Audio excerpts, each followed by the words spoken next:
Hello, everybody, and welcome back. Good morning. Good Afternoon, morning. Good afternoon. depending on where We you have are. something very special for you today. We have a very special guest here, my brother, Greg Griffin. Let me introduce you to Pastor Greg Griffin. Hey, Greg. Hi, Greg. He's still muted. You need to get your microphone, Greg. We don't hear you. You're muted. Your microphone is turned off. Let's see if I can unmute it. I got it. There we go. Okay, we're good. I was able to control it from here. Sorry, folks, we've got new controls here. This is a bit of a new arrangement we got. So let me see if we can't maybe get where we've got a little bit more room. There we go. There, so we're not so squished on here. There we go. That's much better. Mm-hmm. So, Greg, welcome to our show, and we'd like to introduce you to our audience. This is my brother, Gregory Griffin, and I'll let you take it from there, Greg. Okay. Good afternoon, everybody, or maybe good morning, good evening, depending on where you're at in the world. My name is Greg, and I'm an addict. And what does that mean? Whenever you're a drug addict and you're in recovery, you'll always be an addict. I only have a reprieve for this 24-hour period. I was taking a walk probably 6 months ago with a lady friend of mine that I just met. And she asked me, she says, Greg, she goes, why do you say you're in recovery? She says, you've been, you haven't used drugs in however many, years it was since I've used drugs. Why do you say you're in recovery? And so I kind of paused and thought for a moment and just tried to wrap my brain around it a little bit. Mm-hmm. And so I told her, I said, this is why. I said, because one is too many and 1,000 is never enough. Wow. So, yeah. So where do you want me to start? Where do you want me to start? You want me to start? Well, that's an amazing start at the beginning, because so many people feel like it's a once and done thing. And if they don't do it once and done, then they're just doomed forever. Haven't you run into that? Yeah. And it's really sad that people think that just because they fall off the wagon once, it means that that they're hopeless and that they can't pick themselves up. And I think it's interesting that you say of yourself that you are constantly in recovery, because what you're doing is you're reminding yourself of that. You're reminding yourself that you are capable of doing better. Yes. Now, why did you take it in the first place? I mean, I'm sure there's a lot of people like me out there who think to themselves, well, but you knew it was a poison. I don't understand. Do you see? Yeah. So are you talking about initial drug use initially? Yes. So why did I use to begin with? Is that the question? So I used to begin with out of curiosity, maybe mix in a little bit of peer pressure. Not really sure if the peer pressure is it, but curiosity maybe.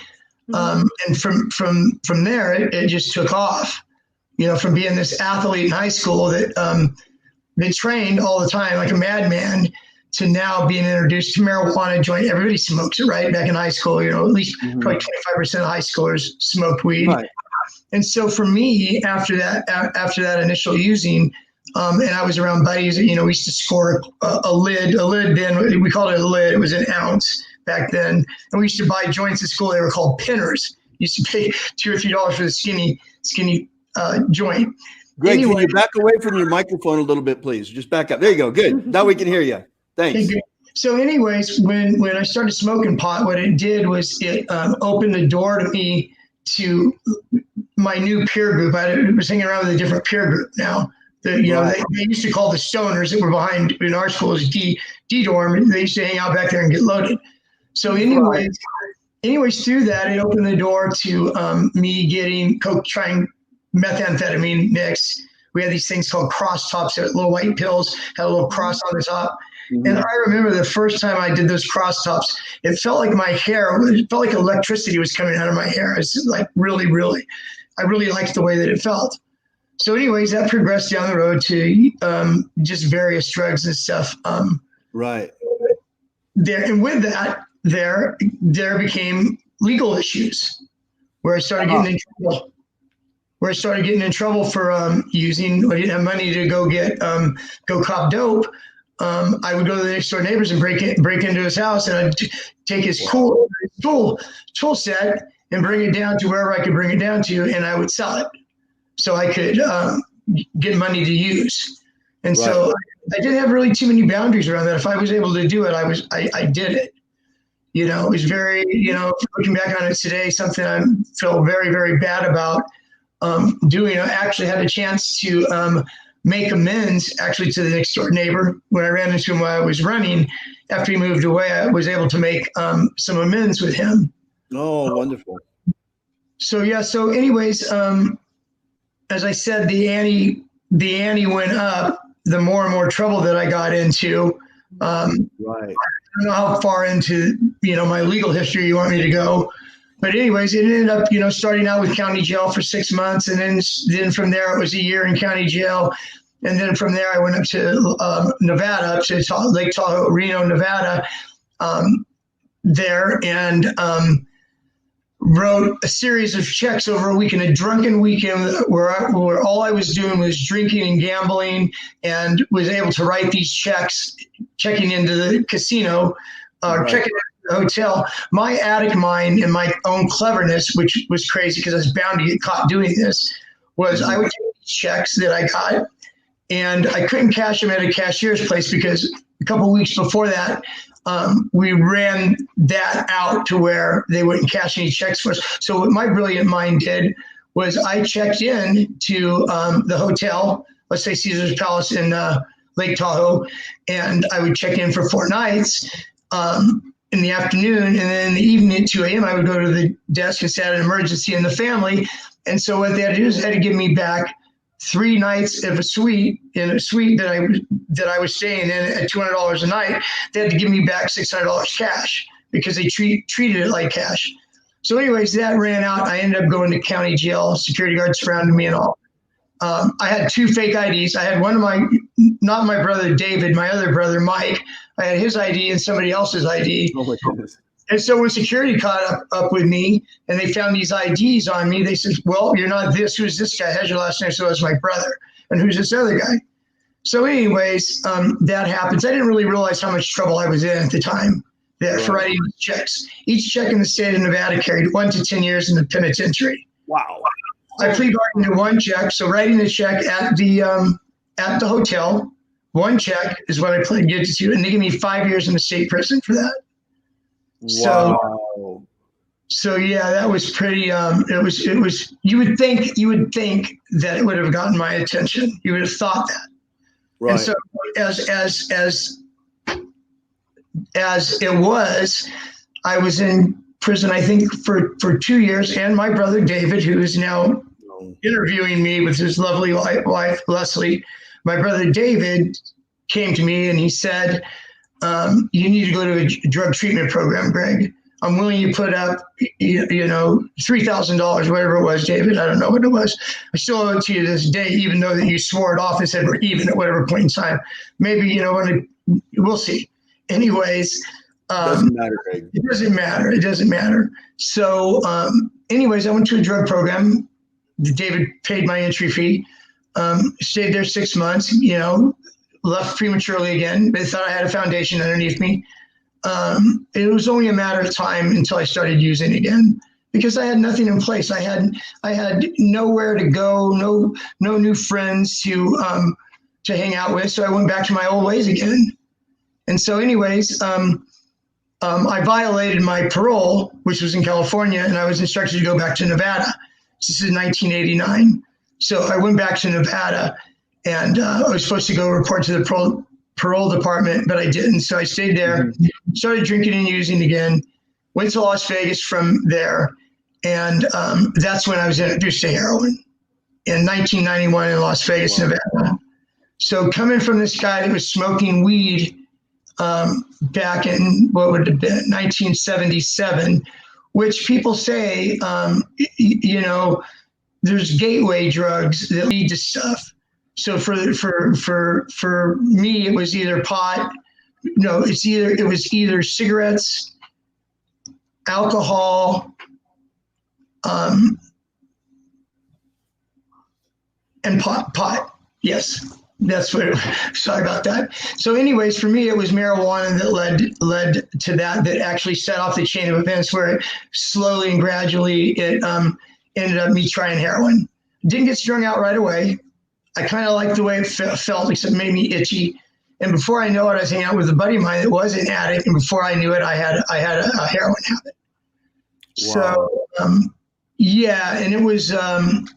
It was when I work at a drug and alcohol program now, and I see clients there and talk to them, and they were heroin addicts, right? And so, they didn't have any motivation for treatment or anything. I says, if you put in half the energy into your recovery right now as you did into your addiction, you're going to be okay.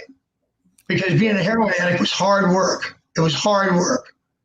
Really? I had to have money every single night. I had to have money before I went to bed. So I had enough to get my morning wake up, which I used to call getting well. I would describe it as getting well, so I'm not dope sick anymore.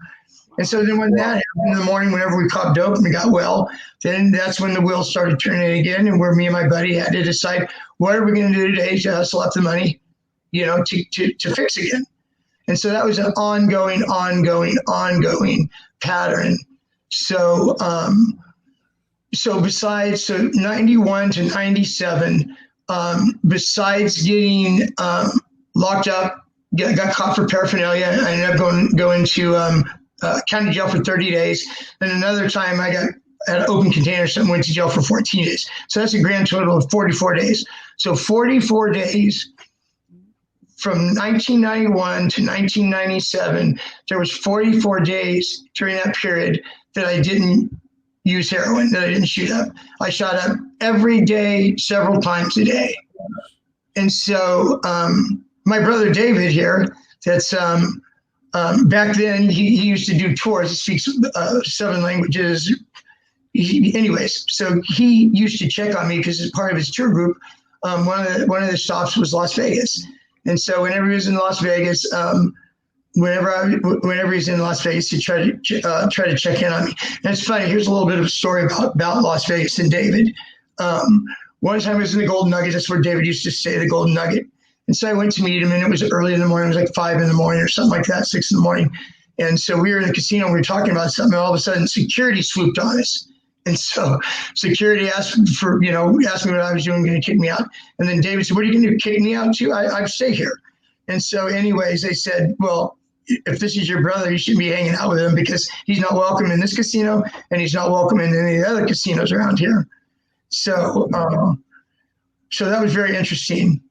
So anyways, just fast forward away from my heroin habit and how difficult it was and how tough it was, as you could tell, fixing every single day for 6 years straight, minus 44 days, was hard. So what ended up happening with me was I had pain in my chest one day, and me being a heroin addict, I'm not going to go anywhere. I wouldn't even go to the hospital because I thought I was going to be dope sick there, not knowing that they would give me methadone or whatever they're going to give me, or whatever it was they were going to give me to keep me from being dope sick. Anyway, so I ended up in the hospital. I had this pain in my chest. I thought it was my heart. I didn't know. And so it wasn't my heart. I had to end up calling an ambulance for myself, went to the hospital to find out that my left lung was totally full of fluid, infectious fluid. And so they admitted me to the hospital, obviously, tried to drain my lung. I was in the hospital for 2 months before they ended up going into my lung one last time to see what was going on. I had to have surgery. Then they had to go in my lung and scrape it out. All this just nasty stuff. So anyways, if I didn't have any family or anywhere to go, I would have ended up dying. At the time of my discharge from the hospital, I would have ended up dying because I would have just left the hospital like I did in county jails. And first thing I do when I get out is I fix. How crazy is that? Right. So what ended up happening is my brother David first, anyways, I didn't know this behind the scenes of me being. I was in the hospital under Nancy Johansson. Nancy was my. I was a legend in my own mind, is what I was. Nancy Johansson. I was a legend in my own mind. So, anyways, the hospital social worker was in constant contact with my mom, daily contact with my mom. Behind the scenes, I had no idea that this was going on. And so mom would ask the doctor, should we come? Should we come? Because I was like on the brink of dying. And so the doctor said, well, not yet. And so anyways, I have this surgery, and for all the dirt and all the shit, my mom and dad, through the years, the hell I brought my mom through, from going to visit her son in Nevada State Prison, knowing they had to get on a plane, mom and dad, they had to get on a plane in Oakland, fly to the airport in Las Vegas, rent a car, and drive up to prison to see me with all these gun towers and razor wire and all this stuff. I later talked to my mom about this once I got clean and went home, and I'll tell you what they did for me once I got out of the hospital. It must have been horrible, to see your son in that position, but, I put myself there. So anyways, fast forward to the hospital in 1997. So what ends up happening is when I was going to be discharged, I was going to be discharged to go home to my parents, my mom and my dad. That's why I was going into my mom and all the shit I brought her through. And she's taking this heroin addict back in. Wrap your mind around this. When I got discharged from the hospital in 1997, I weighed 124 pounds. Yep. I'm 6 foot. Yep. So the plan was to go back home to my parents, who basically I brought through hell and back. I brought them through hell and back. So anyways, mom bought a plane ticket one way back home. And little did I know that they were said that the hospital was to shuttle me from the hospital to the airport. Once I got to the airport, there's my brother David. I had no idea that my brother David was waiting for me there to make sure I got on the damn plane instead of trying to get that ticket and hawk it so I can get some more dope, right? That's correct. 8 days after being released out of the hospital. So anyways, they actually had to wait a few days before they put me on a plane because of the pneumonia that I had in the surgery and the pressure, I guess, from the plane. So anyways, I was sent home to, is this what we're doing? We had mentioned before that you guys were going to interview me. So yes, we are. Go ahead. You're doing great, Greg. We're all absolutely riveted by your story. I don't have to. Well, I kind of feel like me. Just a little fast forward, a little information for the people out there that might be watching. Hopefully, people are watching this, because the end result of this is. There are, Greg. There are a lot of people watching this right now. We are right now. The end result to all of this right here is that there's hope. Okay, I'm going to go chronologically go through what happened from Vegas, from my Vegas years. I call them my Vegas years. I call them my Yancey years, Yancey, Y-A-N-C-Y. The way I got that handle of Yancey was when I first got to Las Vegas, before I started shooting dope, I just drank a little bit. I was 29 years old, drank a little bit and stuff. Before I got started on heroin, I played poker every single day. And so I was called Yancey because there was a riverboat gambler called Yancey Johansson. That's where I got the name. Oh. So anyways, it's funny because my brother David, when he's seen me after I've come home to get rehabilitated and stuff after Vegas, my brother would bring up the name Yancey. Well, Yancey's gone now. Yancey, you put Yancey to bed when you left Las Vegas. My screen just changed. Is that right? My screen just changed. Yeah, that's right, Greg. We just made you big. Say it again. Made me big? We just made you bigger. You made me bigger. Okay. I like bigger, I guess. It depends, I guess. So anyways, I got on the airplane, and is it supposed to be like this right here? Me being bigger? Yeah, that's correct. I'll take care of it. Just trust it, Greg.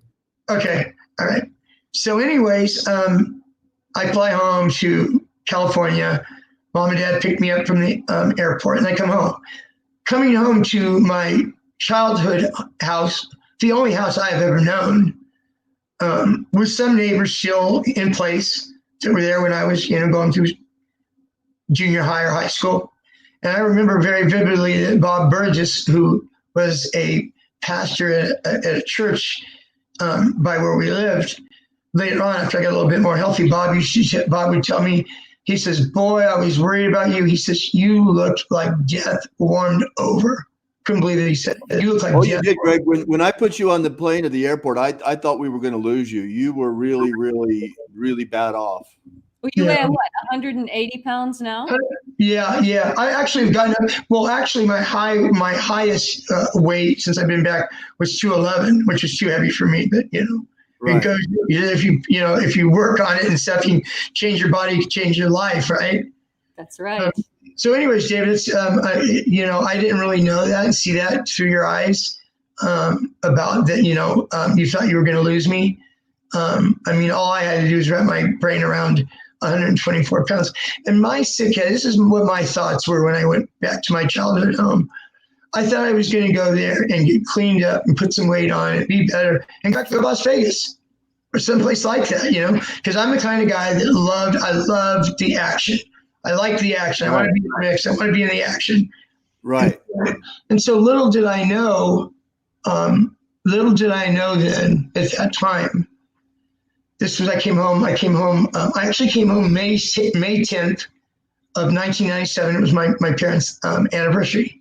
Today I came home, and so they spent their anniversary, taking care of their son who just came home weighing 124 pounds. Anyways, let me fast forward. So anyways, I didn't know what I was going to do. I thought that, I was going to go back to Las Vegas and stuff. And as time went on, I started putting weight on and started feeling better and stronger. I realized that I was going to stay in California. So what my next thing was I had to decide what I was going to do for a living and how I was going to support, myself as working in the world. Let me skip back a couple months before that about going and getting back into the workforce. So I'm home now there, convalescing, going finally, whenever I was ready to go out, maybe in public, I went with my dad and went to my brother-in-law, Bob, who I ended up coaching Little League with a couple years down the road from now. But I remember when I came home, Bob and another coach, they coached both my nephews. And so they were in the TOC, they were in the Tournament of Champions, and I was able to go see that. And it was really cool and stuff. And so, anyways, around that time, probably, 3 months after I was back, my mom received in the mail, or my mom and dad, what came in the mail was a postcard type flyer. And on it said, "Celebrate Recovery." At some church that was in the area, November 4th, celebrate recovery, and said groups, small groups, this group, all that. So anyways, it just sat there. It was on the coffee table in the back room where we watched TV at. So anyways, time went on. I still remember the date vividly in my head. It was November 4th, 1997. And so when we were about a week away from that date, I told my mom, Mom, I said, I see that you put this thing here. And I said, there's a reason it's not in the recycle, and there's a reason that it wasn't thrown aside, this stupid, crazy idea that I was going to get clean and go back to Las Vegas or stuff like that, Drug addiction is a very, very selfish, just to maybe draw closer to God. And, I needed that. I needed some type of something to sustain me and to be able to do something I can believe in, outside of myself. Or outside this stupid, crazy idea that I was going to get clean and go back to Las Vegas or stuff like that, Drug addiction is a very, very selfish, just a very selfish thing that, we hurt the ones that we love. So obviously I had hurt Mom and Dad really, really bad. So anyways, I told Mom, I says, yeah, we'll go to that. And so she wanted to go with me to support me. She was going to go to support me. Little did she know she was going to get her own help. So the first couple of weeks was kind of like in a sanctuary area where things were discussed about recovery and so on and so forth. And so anyways, they had to like get groups of people, like the group I was going to be in. Greg, before we go on too much, what was it like to see that little thing laying out there that Mom left for you on the dresser there for you to see on the coffee table? It was just like Mom, passive aggressive. Mom is passive aggressive. She was, to the day that she died. God bless her. She died. My mom died this year, and from sticking needles in my arm, that side of my recovery, being a heroin addict, and all that stuff in my past. It's really, really strange, because whenever I got clean, I was home for a while, and so away from heroin and all that. My clean and sober date then of heroin was May 29th, 1997. My mom passed away this year on May 29th. Tell me that isn't a God thing. Yeah. So let me back up a little bit now. Where we were. Okay, we had to celebrate recovery. Mom was the key to your recovery, really, wasn't she? Mom and Dad, excuse me. What would you say was it that was really the key to your turning things around? Going to celebrate recovery, probably getting close to God, going to those groups, individual groups and stuff. And little did Mom know, there were several groups there that Celebrate Recovery was from. It wasn't just chemical dependency or sex addiction or overeaters, eating disorder, all the disorders that you can imagine. I mean, they can only have so many groups, but Mom's was codependency. Right. And so while I was going to my chemical dependency group, Mom was going to codependency group, and it was really good for her. It was really, really good for her. And that was my turning point then, was whenever I went to Celebrate Recovery. Greg, can you hold on just one second? I'd like to welcome the people on YouTube, on our YouTube channel, that are watching us, that are here now. I'm really, really sorry. I forgot to turn on the event earlier. Someone just mentioned it in the chat, and we've now fixed that problem. So I believe, yes, see, also our people from the YouTube event are also there. Welcome. Thank you so much for coming in. Thank you for your patience. We'll be restreaming this again. I'll download it from somewhere else so we get the full video, including this part. So Greg, this is Greg Griffin, my brother, who's here with us. He's been telling us his life story. He told us about what happened in Las Vegas and about how his turning point came when he came home. He'd had pneumonia, and how he's turning his life around. And he was just talking about how we lost our mom this year, and is about to tell us more about his recovery and how he's dedicated his life to helping others to recover as well. So here's Greg. Okay. I was just mentioning that when my mom died this year on May 29th, it was the same date where I stopped sticking needles in my arm, pretty much.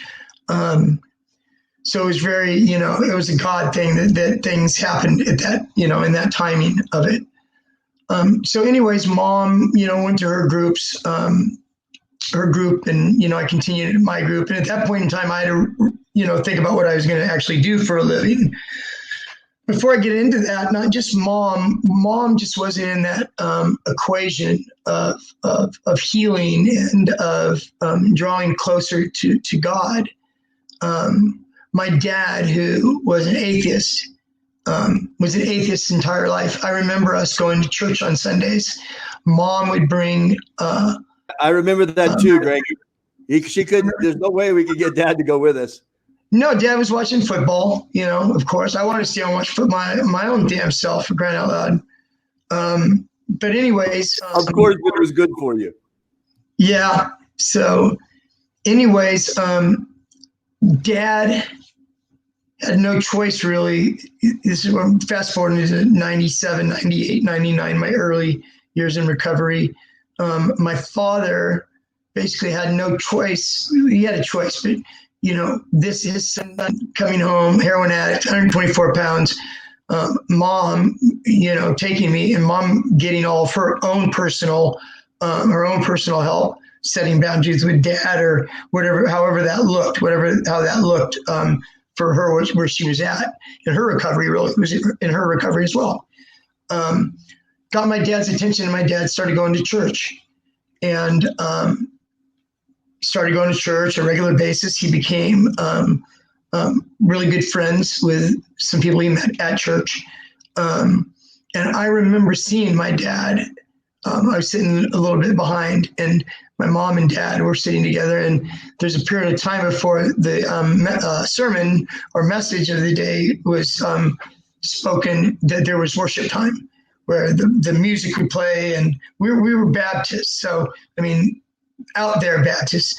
And so hands in the air, eyes to the heavens, in worship. And here's my father standing there, arms and hands extended up in the air towards God. And it was just amazing. It was amazing to see that. Celebrating your recovery, Greg. Yes, and moms too. Right. Right. So anyways, about that time, we're talking about what happened in my life. I had to decide what I wanted to do for a living. I had to nix my plan of going back to Vegas and hustling and shooting dope again. Go figure. I mean, how crazy of a thought is that, to go back to that? So anyways, I had to decide what I wanted to do with my life. And so from going to those groups, I really connected with the man, John Nielsen is his name. And he's the one that spearheaded Celebrate Recovery, and pretty much turned him to my spiritual sponsor.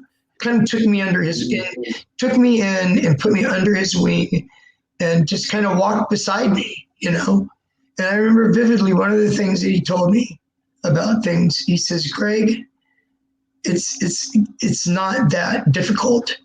He says, you've got to change playgrounds and playmates. And that really resonated for me, because to this very day, I work as a substance abuse counselor. Now I work in a different, have a little bit of a different function than I've been there for 21 years.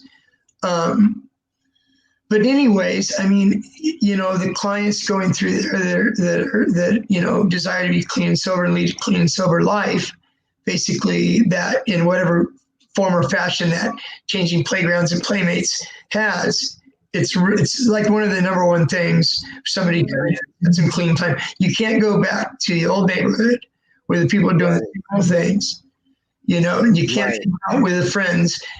Take all those phone numbers, delete all those phone numbers on your cell phone. Why do you? Yeah, they're worthless. Exactly. What for? Yep. So anyways, I went to school for 2 years to get, once again, thank mom and dad. They paid my way to school, for me to be able to get a career and move forward in life, and which I'm really, really grateful for now. And so right now I'm at the point where I'm fast forwarding. I'm almost to the point where I'm going to maybe be done with my story here in a second, and you can take it from there, David and Leslie. But anyways, David and Leslie were at our house last. Trying to think. I want to interrupt you for just a second to read you a few of the comments that are coming in, Greg. Okay. Violet Voyager says, my little brother passed, and I just get very wide-eyed then. So in a way, his passing and a little divine intervention was a turning point. Hi, Greg. Zeldin Garriga wants to know, was the recovery group based on the 12-step group? Thomas says, let's see, what's up, amigos?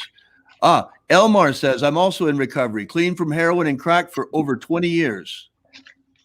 And Synthetic Future says, he's speaking of things many of us have gone through, rich, emotional, and valuable experiences, charismatic backgrounds, JW, etc. are common in this path. Me too. Mom and dads are so wonderful. I was always abstinent for alcohol, drugs, and to a certain amount. Also for sex. I get psychopharmacia for free a lot. So when I was diagnosed with schizophrenia. So Greg, there are a lot of people that are here right now and that are hanging on your every word, and they're finding hope in your message. What would you say to them, those that are here today and that are feeling hopeless right now? There is someone right now, for sure, out there who's using and feeling hopeless and is here looking for a way out. What do you have to say to him today, Greg? Well, today at this very moment, looking for some comfort, or looking for some place he can be to where he doesn't put himself in a position to drink or use today. this is mixed in with the question about the 12-step programs. This is a mixture of that. The thing about 12-step programs is they're out there. They're every day. They're several times a day. I know just from AA and NA, they have pamphlets and flyers, or you can get on the phone actually and call Narcotics Anonymous hotline or Alcoholics Anonymous hotline, and they can tell you where a meeting's at. When is the next meeting in your area? If you got to drive 30 miles, you got to drive 30 miles. How many times have you drove 30 or 40 or 60, 100 miles to go get dope? Right. So, my suggestion for the time being would be find a 12-step meeting and go. You just don't drink or use, or if you did use a little bit, you can't share. You can't share anything if you're under the influence. But you can go there, you can raise your hand, you can say, I'm an addict or I'm an alcoholic and I'm struggling and I need support. I need support. I don't know what to do. And I guarantee you, somebody's going to come up to you after the meeting and talk to you. Right. And I think as a daily reprieve, that's what I would suggest. I'm going to share some of the end, a little handout to take with you, kind of thing, at the end of this webinar, and it basically is five challenges of early recovery. You'll see it at the end, and it has some really good information on that too, as far as being lonely and kind of being in your own thing. Wonderful, Greg. What was you said? There was another question. Was it the 12-step? What was the question about 12-step? Well, is it easy to make friends and change who you're hanging out with? Because, people, you want to change who you're around. That's a really important thing that you mentioned to us. So these people who are in recovery, they're different. They're not like your old addict friends. They're new. They're different. They have this willpower to succeed and to do better, and they are doing better. And you all support each other, right? Absolutely. And this is the thing I talk to clients today where I work. I do kind of like the exercise program at a drug program. There's two of them, long-term, short-term program. And I'm lucky enough to be able to go there Monday through Friday and be able to take both programs to the Cal Berkeley track. We're a half of a block away from the programs, a half of a block away from the Cal Berkeley track. And so exercise is really, really important, you guys out there. I mean, that's something that you can incorporate. So your question was what did you ask about 12-step? Oh, making new friends. Right. How do you make new friends? Right. Right. That's really important, Greg. That's something you said that I think is really, really key. And, of course, if you go back to the same neighborhood and you're going back to the same people you've been hanging out with who are still using, you're going to use. Absolutely. So going from people who are using in your immediate community to building community with people who are already in recovery is huge. Yes. And so this is what I would suggest. And this is hammered. I'm not a 12-step Nazi or anything like that. I believe in it because of the fact of what you're speaking of right now, David. I don't hammer it. You got to do this. You got to do that. You're going to die. If you don't do this. The thing about 12-step is it's what we're just talking about as far as making new friends. If you go to a 12-step meeting, what I would suggest, so we're talking about transitioning from, first of all, delete all the numbers of the connections and the people that that you used to talk to. Just because you're not around anymore, forget about it. You don't need those folks. You don't need those people anyways. They're just going to drag you down. So when you go to a 12-step meeting, there's a thing called sponsorship. In 12-step, you get a sponsor. It's kind of like I said to John Nielsen, the Celebrate Recovery. He was a spiritual leader. He was a spiritual leader to me. But you need to go to a meeting, several meetings, to get that support. Raise your hand and say, I'm looking for a sponsor, whether it's a temporary sponsor or whatever. And to get a sponsor, what you do is when you go to the meetings, you keep your ears open and listen to people that share. And somebody that has clean time, I would suggest at least a year, maybe more clean time. Go up and ask them to be your sponsor. If there's meetings, there's sponsorship meetings, especially for that, where there's several people there that are willing to sponsor new people. So you get a sponsor that's been around for a while. What happens is this: the sponsor will introduce you around to all of his friends, from, Right. in the 12-step community. Get a sponsor that knows a lot of people. You can tell by other people coming up to him and talking to him, and casually you see all these people are attracted to him or whatever. He's been around. You know what, you feel it, you see it, right? Right. So right. Get a sponsor, and that's where it begins. He introduces you around. There's so much stuff that is involved in 12-step. Clean and sober dances, clean and sober softball leagues, clean and sober campouts, clean and sober river rafting. All right. So it's community building. Community building, and it's very normal. If there's an 8 o'clock meeting at night, AA lasts an hour, NA lasts an hour and a half.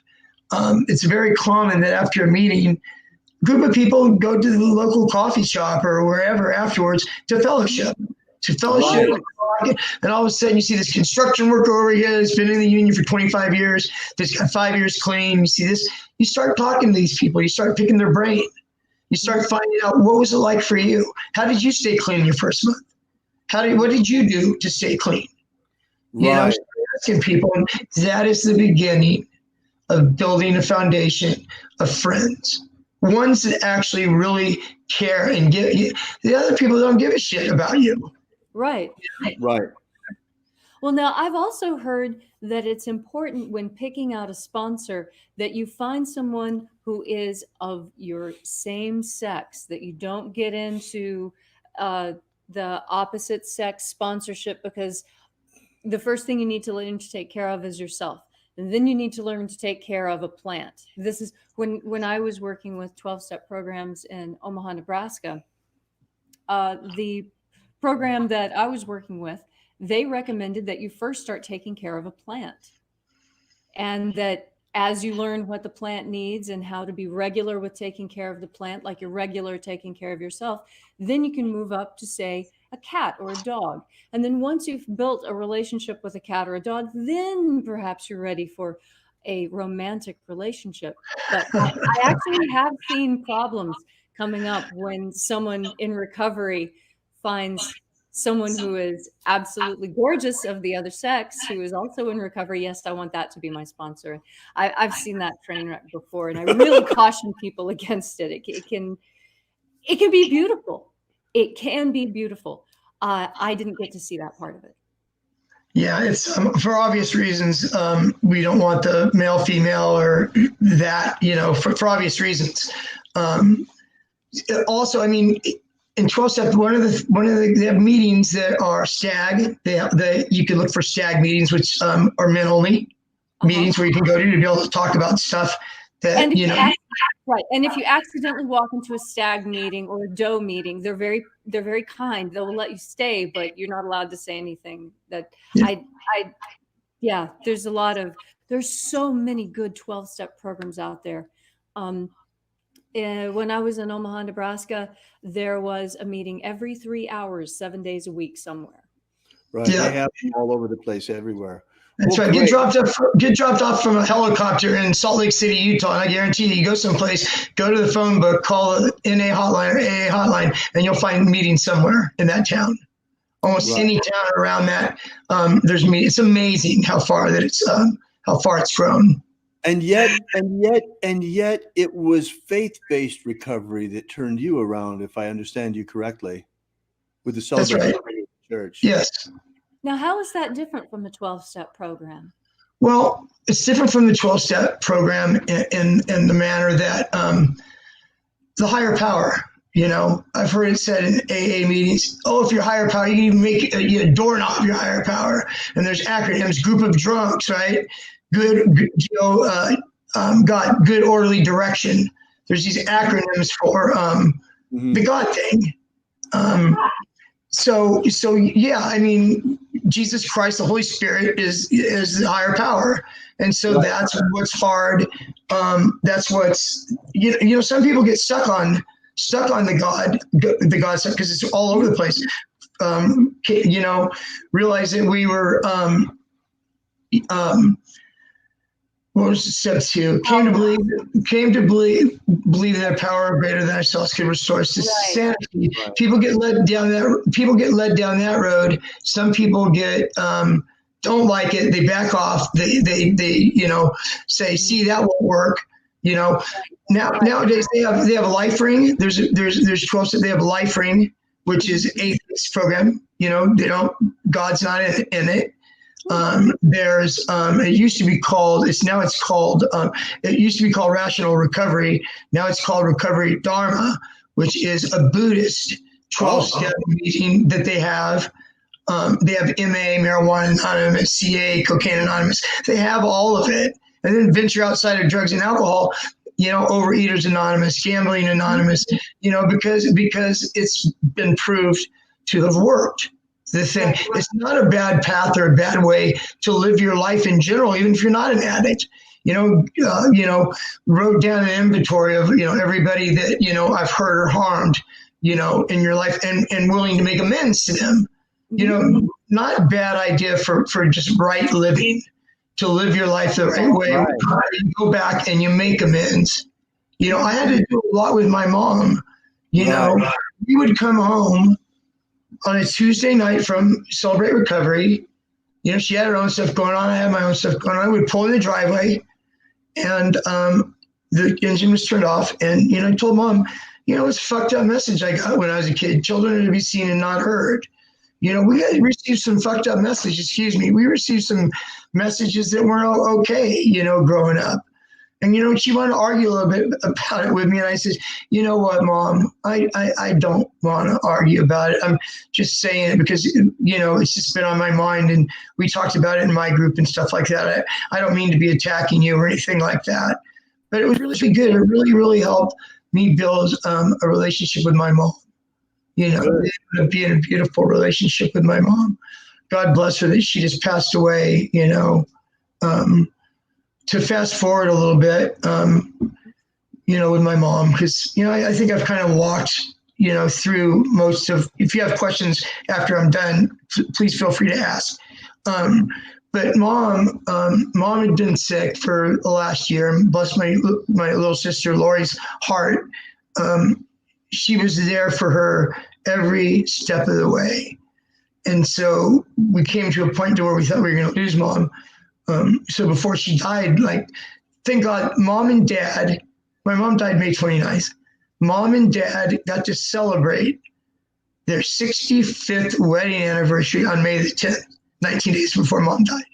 And it was a God thing. I feel they needed it to, you know, some people would ask my mom, what's the key to 65 years of marriage?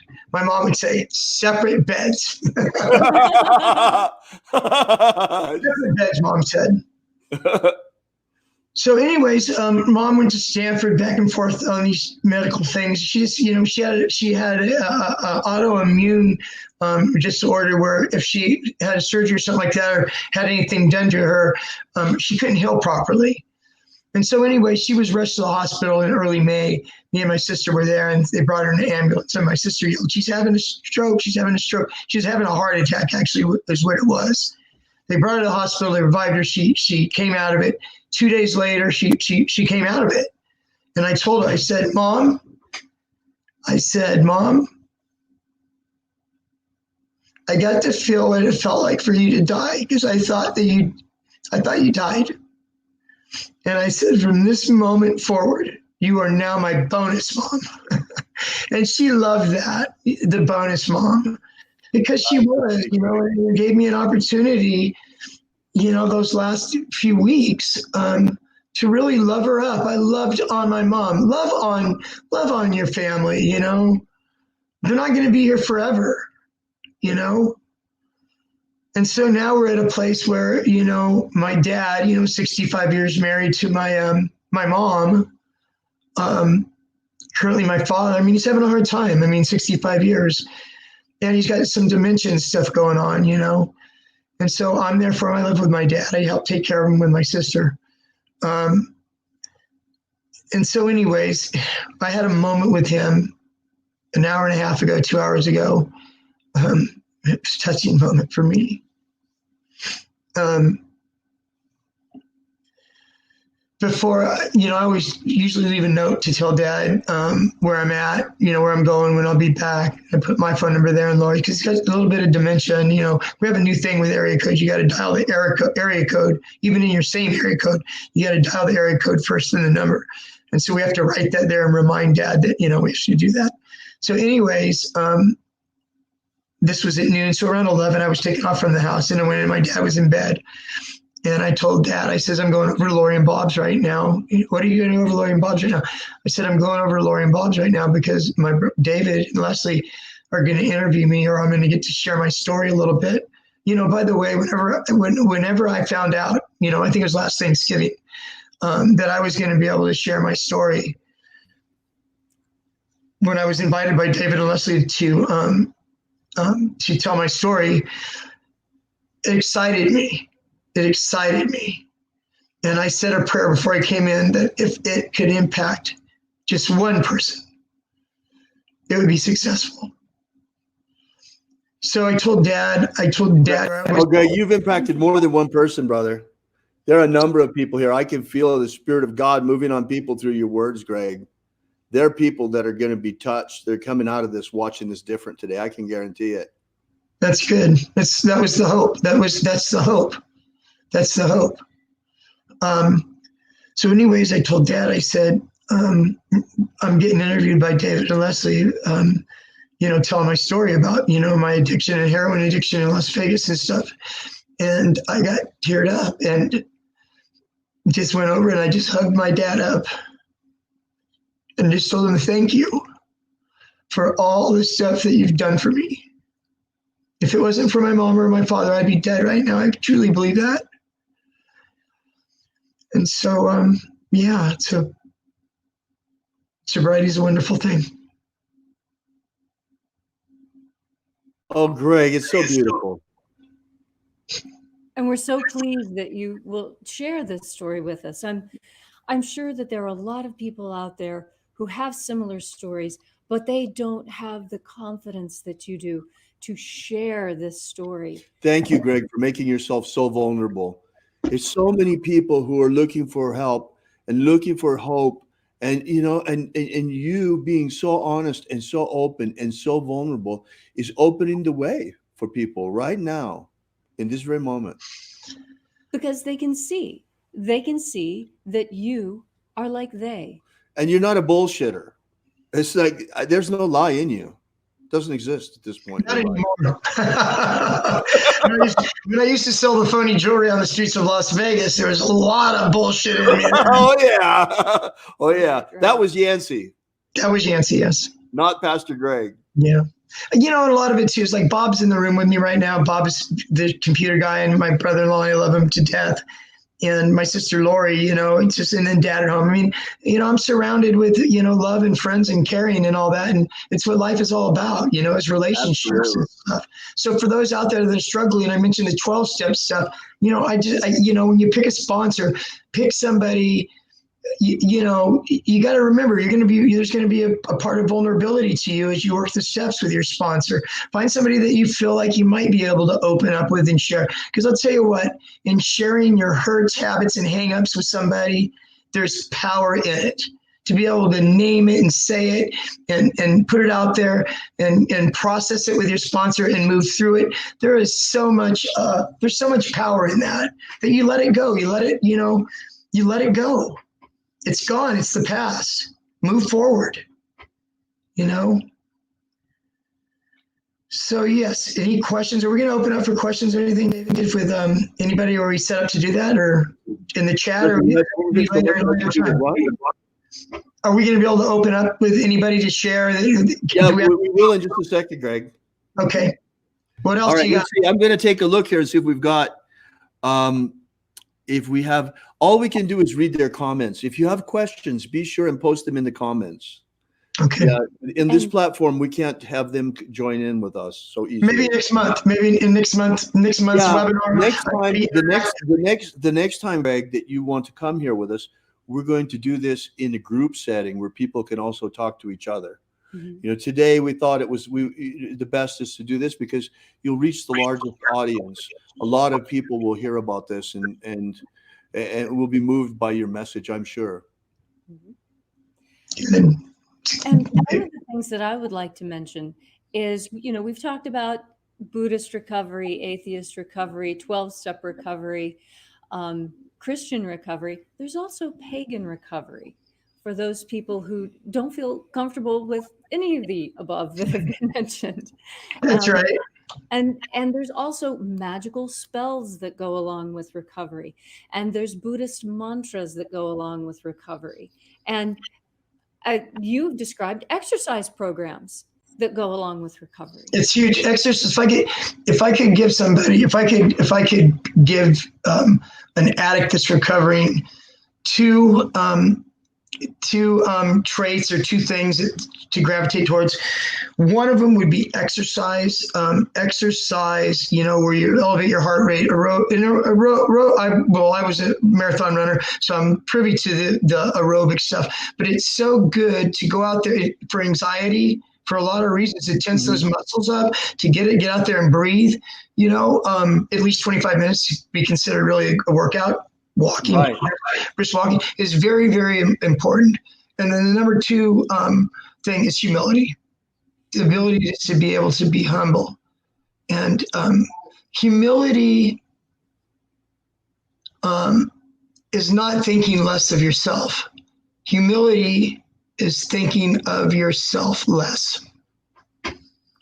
That's a beautiful way to state it. Because I think a lot of people get hung up on humility as a way of beating up on yourself or self-depreciation. No, it's not thinking less of yourself.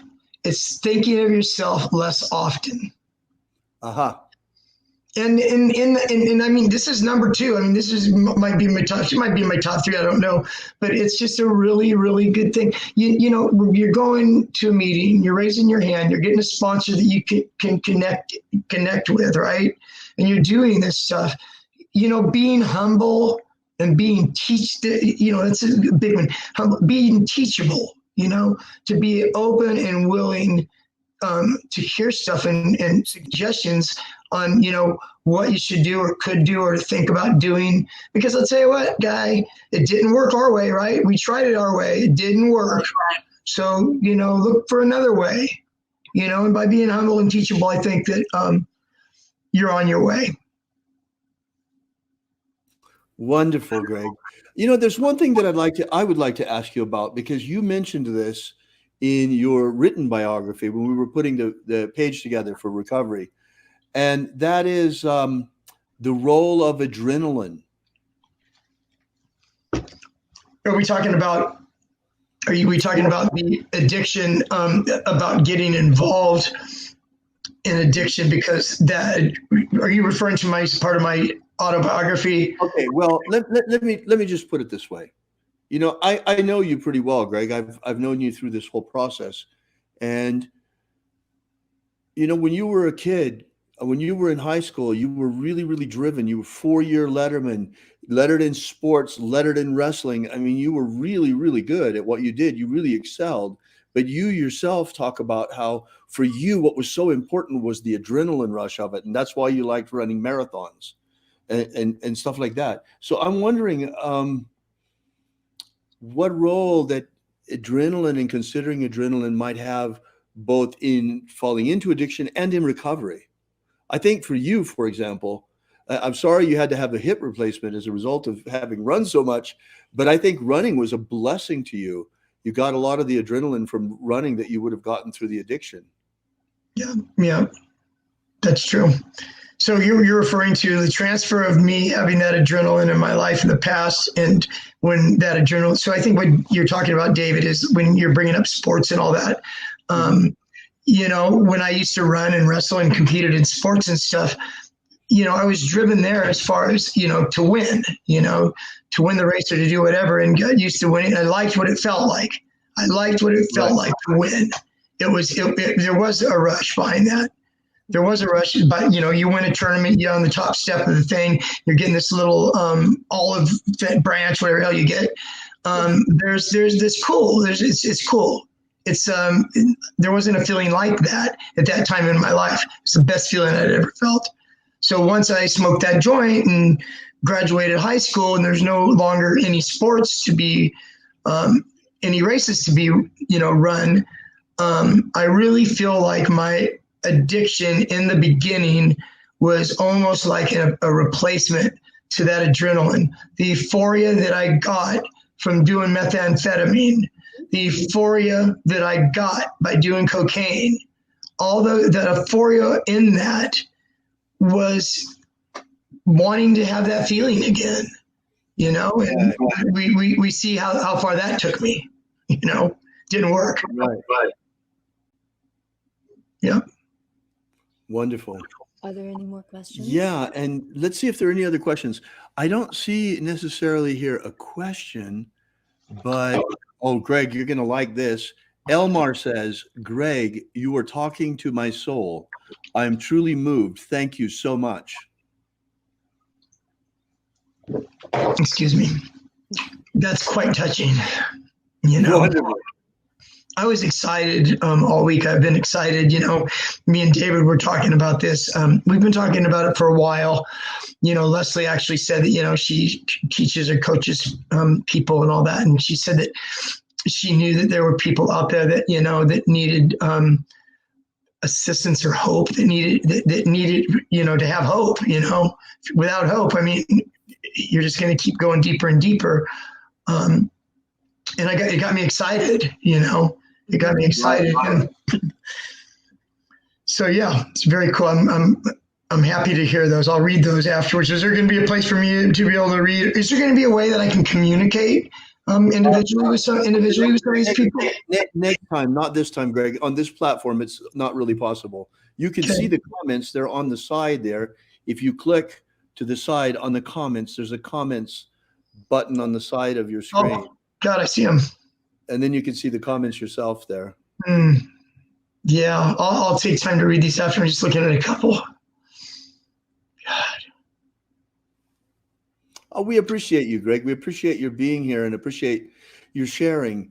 I'm so happy that something good has come out of this, because even though it was so painful and everything that you went through and nearly losing your life, you come out of this with such valuable life experience that can touch the lives of so many people.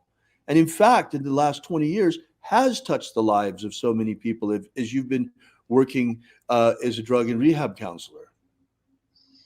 Yeah, I'm also a real estate agent. Just throwing this in there because I have a comment to say about the drug and alcohol counseling. Greg, you lost your mic for some reason. We can hardly hear you. Oh, sorry. Go ahead. Can you hear me now? You're fine. It was me. Sorry. Can you hear me now? You're fine. That was mine. My bad. My bad. Go ahead. I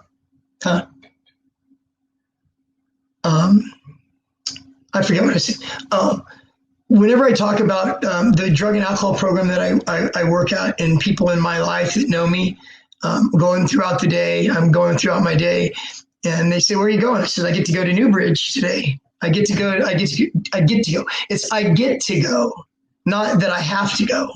I get to go, because it's special, in my heart that I get to be able to go and do this and interact with the clients and talk to the clients and instill that hope and stuff, because they are me. They are me. Right. And I see that, somebody was leaving the program the other day, and I asked one of the clients, I said, who does he know? I mean, who's he close with? He's close with this person. He's close with that person. And I says, get them together and we'll go and we'll talk to this guy, right? So they go and they talk to the guy and they tell him the reasons. Well, you got a daughter that's, 8 years old. You go out there and you relapse. You got these crimes hanging over your head. If you leave here prematurely, you're going to go to jail, right? And so they do what they can do to be able to get this person to stay, right? Whether it works or not, I tell my clients that rallied up to talk to him afterwards. I said, not only is it important that you're talking to your peer and trying to encourage him to stay, you are talking to yourself as well. You are reinforcing your own recovery by saying the things that you're saying to him. Mm-hmm. Right. That's right. We talk about that pretty frequently, David and I, that when you really get down to it, if this is all God, all of it is created, and it is all one. I'm you, you're me, we're both David. We're all just reflections of each other. But you make that operative. You actually bring that type of very high-minded, philosophical, ethereal idea, and you bring it down to earth in such a way that it makes it a viable way to become whole again. It's really impressive, Greg. Thank you. Wonderful. We so appreciate your being here. So, Greg, what's it been like over the past 20 years working with people in recovery? Well, it's cool because, you know, it gives you purpose in life. And I think purpose is important, you know. Yeah, and I mean, it kind of reinforces, you know, what I share with them, you know. One of the programs that I work at, I work at two different models. One is a medical model. And the other one is an old TC is what it is. It's therapeutic community. They've been around a lot in the 70s and 80s. They're fading out right now. But anyways, it's behavior modification. It's what it is. So the two programs are totally different, you know. Right. And so yeah. So it's good. So I mean, when I was working with that model, it was important, especially in the therapeutic community. Role modeling is very, very important in a therapeutic community. Right. So you know, you don't want to do what I say. You know, it's more do as I do. So the way that you dress, you know, the way that you interact, you know, you do it in a way that you're role modeling for them, in a way that if they're able to do this on a daily basis, they'll end up hopefully living their life that way. They're required, after being there 30 days, they're required to come on the floor. They have to wear a tie, and they have to have their pants iron increase every day. We're talking about, this is a guy that's been shooting heroin for 25 years. This is an old prankster motorcycle guy that's been, you know, doing methamphetamine for 50 years. And we're trying to teach him, you know, forget rehabilitation. We're trying to habilitate him. He's never been habilitated. So we need to really, you know, model that and show that. You know, we had to bring a guy. I brought this guy about 3 years ago. I had to bring him to Walmart and Target to get some clothes. He had been incarcerated for over 30 years. Can you imagine that? Wow. 30 years. So he's lost cell phones. You kidding me? With cell phone, he could not believe that you could take pictures. He was taking pictures everywhere. You have a camera on these cell phones. It was incredible. But he had to be brought there and kind of showed what the styles are, what to wear, because he's been locked up all that time. It's really sad. Right. It is sad. It's terrible. Especially with chemical dependencies, people that are locked up. At one point in time, I don't know how long ago, maybe 5 years ago, 6 years ago, that 80% of the people that are incarcerated dealing with some type of, you know, addiction or, you know, drug use, either selling it or using it and committing crimes while using it. It's really, really sad. It's terribly sad. You know, and Greg, what about the opioid problem with the Oxycontin and all of the problems that we're having nationwide? And fentanyl. What about these huge things? They're almost like a plague right now. Yeah, well, Oxycontin came out in the late 90s. And you know, and was rampant for a while. You know, it was a drug that was almost equal to being on heroin. Gives you the same effect. Wow. So anyways, there was a pharmacy. It was called Purdue Pharma, because they were sued down the road. Originally, they said that this is less addicting than whatever, right? Compared to what, right? Right. So anyways, you know, they developed a thing that's called PMP. It's the pharmacy. It was a way of monitoring pharmacies and how much Oxycontin prescriptions there were, to kind of have some kind of watch dog. And so they were able to go back. Purdue Pharma got sued. They had to pay all that stuff off. And now, like you said, you know, it was back then it was Oxycontin, and now it has graduated to heroin-laced fentanyl. And there's a lot of it on the streets right now. Wow. The heroin-laced fentanyl.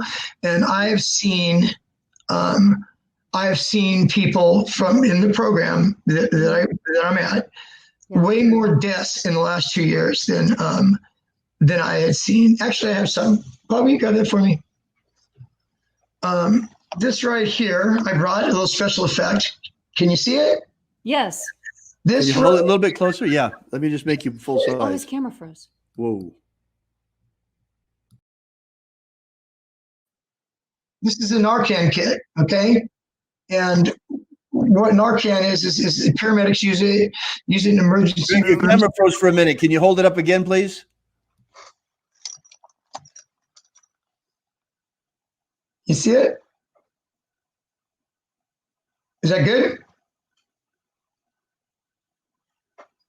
Yeah, it's good. Thank you, Greg. So now what's happening is anybody that gets a prescription of opioids, Vicodin, Oxycontin, methadone, fentanyl, whatever they get at the pharmacy, they have got a new thing where they give you a prescription for this, and you've got to fill this prescription to have this kit. With the program I work at now, upon discharge, whether you leave treatment against staff advice or whether you successfully complete treatment, for all opioid users, they are sent away with a Narcan kit in hopes of whether you use it on yourself or somebody, you have it on you, and if somebody that you know is OD, it actually has a little, just so people kind of get a little bit of a thing. And look at everybody. If you're an opiate user, or you know somebody that's an opiate user around you, there's always relapse. There's always overdose potential, and this is simple. Can you see this? Yes. Yes, we can see it. This is nasal, okay, which is easier to manage. They have Narcan and this little nasal spray. There's somebody around you overdoses. You take this sucker and you put it up their nose and you squeeze down on it. And it takes you out of that. Hopefully, it takes you out of that overdose. So the good thing is the streets, besides heroin laced fentanyl or fentanyl. Oh my God, that they have to do that now. Oh my goodness. Well, so I mean, heroin laced fentanyl or fentanyl laced heroin? You mean heroin laced with fentanyl. Oh wow. Heroin is laced with fentanyl. And that's how all these people are ODing nowadays, because they don't know what they're getting. So what's happening now is it's like methamphetamine and all this. You got these backdoor chemists out there that aren't chemists cooking up this concoction with the right ingredients and stuff to make fentanyl. And what they're doing with that is they're lacing heroin with it now to make the heroin supposed to be more potent, you know. But what they're doing is people are dying. Right. And so people that are cooking this, mind you, fentanyl is 80 times stronger than morphine.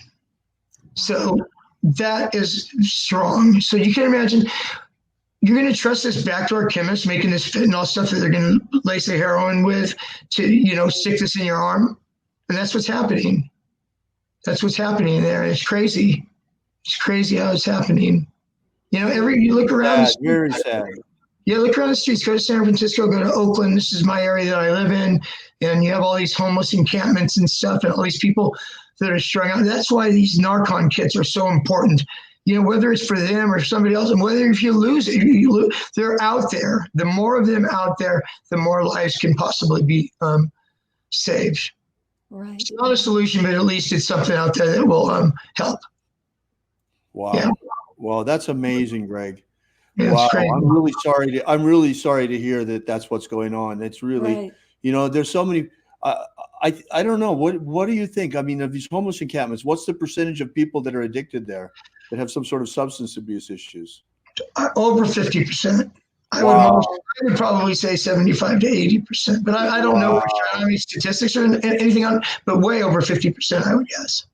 I mean, what are you going to do? You're living in what are you going to do? Especially alcoholism too. I mean, drinking, you know, a 40, getting up in the morning, drinking a 40 ounce, you call them 40s. 40 ounce, you know, beer, whatever the case may be. There's some form of addiction involved in that. Mm-hmm. Right. Well, let me see, Greg. I'm going to check the chat here. Let's see if we got any questions for you. Yeah, Elmer says here in Thunder Bay, we have the worst opioid problem per capita in Canada. May God bless you, prayer.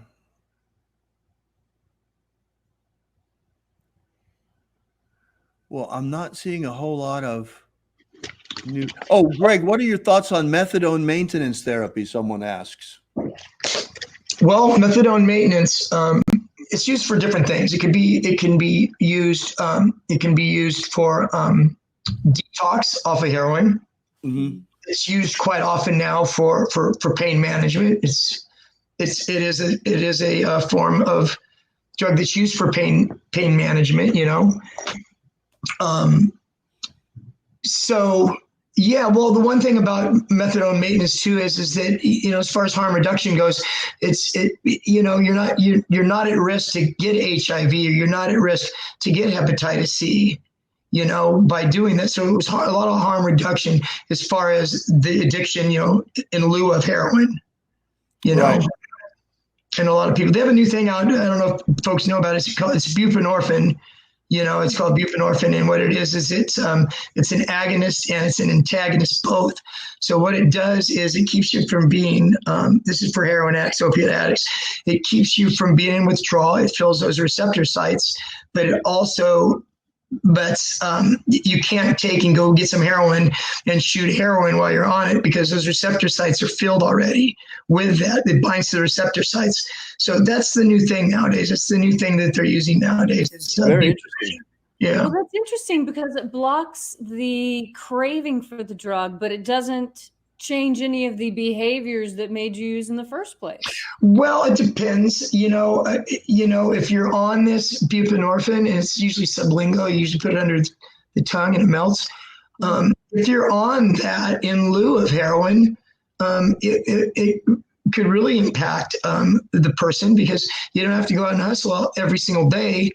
Like I said, I had to get my morning wake up, my get well shot in the morning. Then I had to get my afternoon get well and my evening get well, and as many get wells I can get. Right. More. I was addicted to more. Right. I want more. Right.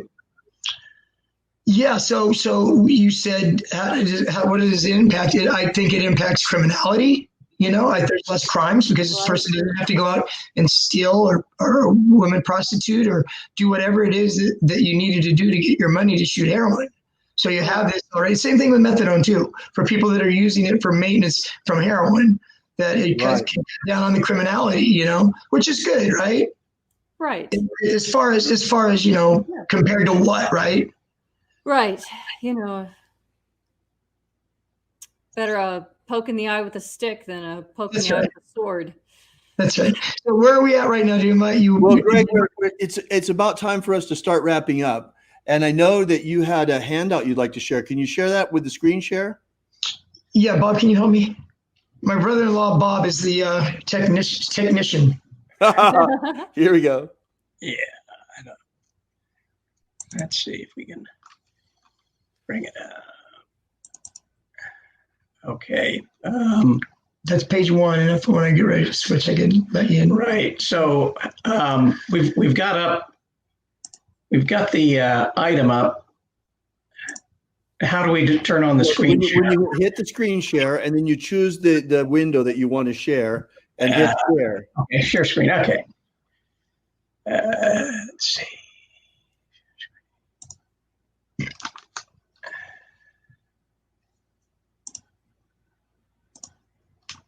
Okay. Got it. There we go. Yes. There it is. There it is. We got it. There we go. Perfect. There we go. There's 2 pages of this, and there's 5, as you could actually see. 5. I thought this would be good just to kind of leave you with, and we'll make it, David. We're going to have it downloadable. So after this is over later on, you can print it out if you'd like. If you know somebody that you think might like it, you can print it out and share it with them.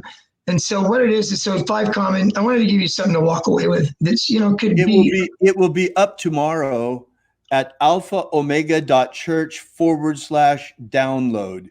It's not there yet, but it will be up there by tomorrow. alphaomega.church/download. Okay, so 5 common challenges in early recovery. Yeah, I'm not up on the screen. Is it okay? Am I up somewhere or no? No, you're here. You're here, You're Greg. here. You're on the We side. see you. You're on the side. Okay. Okay. So these are things that are challenges for anybody in early recovery and anybody now that's thinking about, wanting to be in recovery and cut loose. So let me read briefly. Everyone who attempts to stop using substances runs into situations that make it difficult to maintain abstinence. Listed below are the 5 of the most common situations that are encountered during the first few weeks of treatment or attempts towards treatment on your own. On the outside, if you're deciding to try to quit substances on your own. Next to these problems here, not only we're going to illustrate what the problem is, also there's some new approaches or some thoughts, just thoughts to kick around in your head to say, yeah, that makes sense. Okay, so this is good because we discussed this one already. Friends and associates who use, okay? You want to continue associate the problem is you want to continue association with old friends or friends who use. Okay, new approaches, we talked about this already, right? Try to make new friends at 12-step meetings or mutual self-help groups. Participate in new activities, hobbies that will increase your chances of meeting people. Once again, the thing with the 12-step, you're meeting these abstinent people. Plan activities with abstinent friends and family members. Where are you going to meet these friends, these new friends? 12-step meetings. Okay, then there's anger, irritability. So it talks about a little bit about that. 3 is substances in the home. It's very normal. I do an intensive outpatient group, which is they're not in a residential setting. They come, 4 nights a week for 3 hours in groups and stuff. And it's not uncommon to have a gal in the group that has a husband that whether he drinks alcoholically or not, he drinks nevertheless. And so it's hard to have somebody going back to a home that has beer or wine in the refrigerator or hard liquor around. It's tough. So what are the approaches? Get rid of all drugs and alcohol. Go figure, right? Ask others from using and drinking at home, which is true. If you have a partner that drinks or uses at home and you're in treatment yourself, have a conversation with your loved one. Let them know that, it's too hard on you. It's too much of a struggle to have that around. Can you go to page 2, Bob? Use your down arrow. Right here? Yeah. Okay. And the last 2 are boredom and loneliness. A lot of people feel this way. It's like when you're using, like when I was using, there was a lot of stuff that went on in my life other than using the drug. There was all the excitement of getting over and doing this and doing that it became boring. Life became boring and you're lonely. So stop substance use often means that activities that you did for fun and the people with whom you did them with must be avoided. It's a tough one, right? Put new activities in your schedule. Go back to the activities you enjoyed before your addiction took over. And number 3, go figure, develop new friends at 12-step or mutual help meetings. Okay, and then the last one, number 5, I run across this all the time. We just went past Christmas and New Year's. And I remember when I first came home in 1998, 1999, and 2000, on New Year's Eve, I made sure my butt was in bed, ready to sleep at 10 o'clock in the evening. Because Good idea. That was my new approach, right? My new approach was to go to bed. Because New Year's Eve, all New Year's Eve for the most part is a party and holiday. Okay, parties, dinners, business meetings, holidays without substance use can be difficult. Okay, so what do? Have a plan for answering questions about not using. I always recommend, a seltzer water or a 7-Up, and having something in your hand even, you know what I mean? That you have that oral. Right, what a Martinelli, something to say cheers with. Right. That's right. And you know what? In the world today, if somebody doesn't drink and they're drinking a Perrier or a Crystal Geyser or whatever, that's, some people that's looked at favorably sometimes by people you don't drink. Start your own abstinence celebrations and traditions, Right. Have your own transportation to and from events, okay? And leave if you get uncomfortable or start feeling deprived.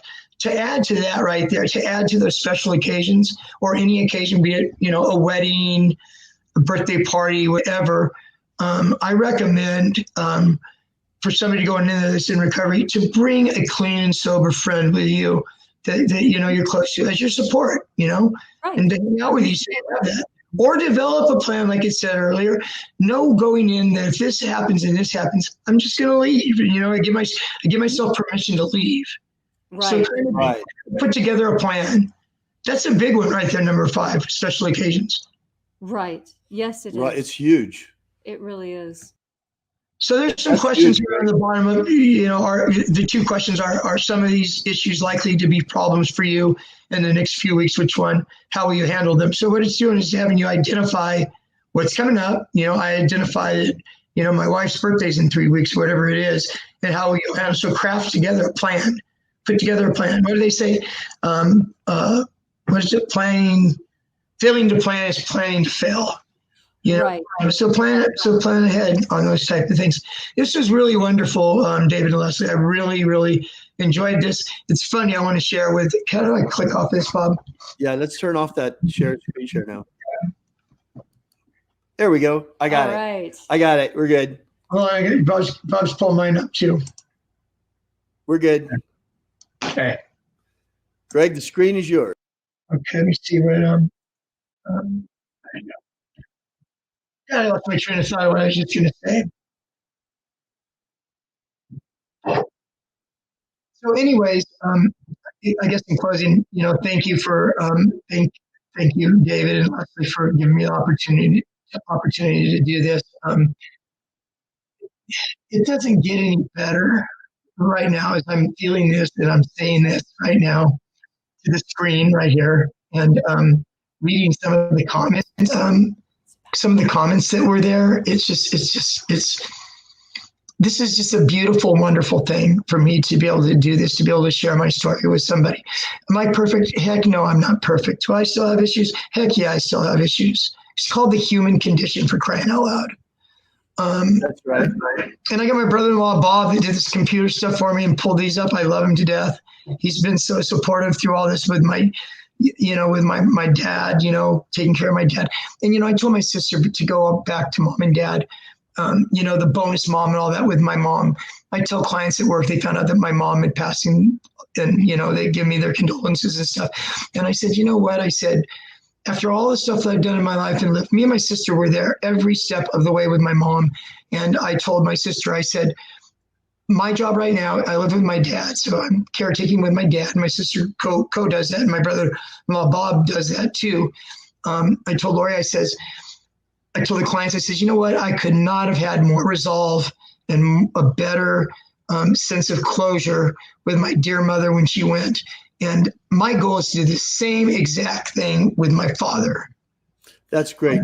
Thank you so much, Greg, for coming here and sharing your experience with us. Everybody here really, really enjoyed it. I know they did. And, you know, I want to make a quick announcement just before we go, Greg. And that is that today is the beginning. This is the kickoff. This live event is the kickoff of Alpha Omega's new recovery program. Now, my brother is going to be doing, you know, coming back here and doing pastoral counseling and doing groups. This is not the last time that he's going to be here. Next time, we're going to try and have something that's a little bit more friendly to interaction so that you can interact more with Greg, those of you who want to. So this is going to be a monthly thing. Greg is at this point committed to come once a month, and we'll see how it develops after that. So anyway, if you're not on our mailing list yet, you should be. You need to get there. You can sign up for it by getting our free download at thescienceofmiracles.com, for example. And you get that download and you'll be on our mailing list, and we'll let you know when the next one is and what's going on. We're planning on having something every third Saturday of the month. So we kind of got this carved out for Greg. All right. Well, Greg, thank you so much for being here. We really appreciate your being here, and we'll see you. Bye, Greg. God bless you. Thank you so much. Well, let's get a good party shot at Greg there. Bye, everybody. To be continued. All right. And to everybody else, remember, what is it? Have faith and expect a miracle. Thank you.